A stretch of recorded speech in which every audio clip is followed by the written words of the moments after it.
किसी जंगल में खरगोश के सामने निकले अरसे से बेरोजगार एक रीछ हर जगह अर्जी भेजता रहता था। उसने इस सामने के लिए भी दरख्वास्त जमा करा दी। इत्तेफाक से किसी खरगोश ने दरख्वास्त नहीं दी तो इस रीछ को ही खरगोश तस्लीम करते हुए मुलाजमत दे दी गई। एक दिन रीछ को पता चला कि जंगल में रीछ के एक सामने पर एक खरगोश काम कर रहा है और उसे रीछ का मुशाहिदा और रीछ को मुराद मिल रही है। रीछ को इस नाइंसाफी पर बहुत गुस्सा आया। वो अपने कद काठ और जत्थे के साथ बामुश्किल खरगोश का मुशाहिदा और मुराद पा रहा था, जबकि छोटा सा खरगोश रीछ बनकर मजे कर रहा है। रीछ ने अपने दोस्तों और आकफकारों से अपने साथ होने वाली ज्यादती का जिक्र किया। सब दोस्तों और यही ख्वाबकारों ने उसे मशवरा दिया कि वह फौरन इस जुल्म के खिलाफ कानूनी जोई करे।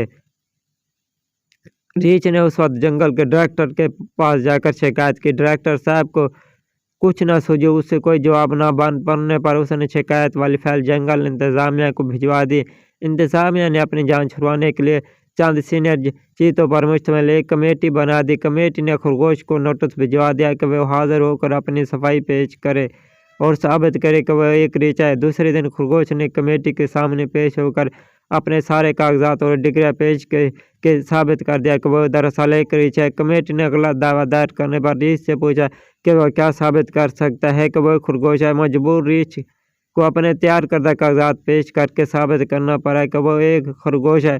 कमेटी ने अपने फैसले में लिखा कि सच यह खरगोश ही रीछ है और रीछ ही दरअसल खरगोश है। इसलिए किसी भी रद्द बदल के बगैर दोनों फरीकान अपनी अपनी नौकरियों पर बरकरार अपने अपने फराज सर अंजाम देते रहेंगे। रीछ ने किसी किस्म के तराज के बगैर फौरन ही कमेटी का फैसला तस्लीम कर लिया और वापसी करा ली।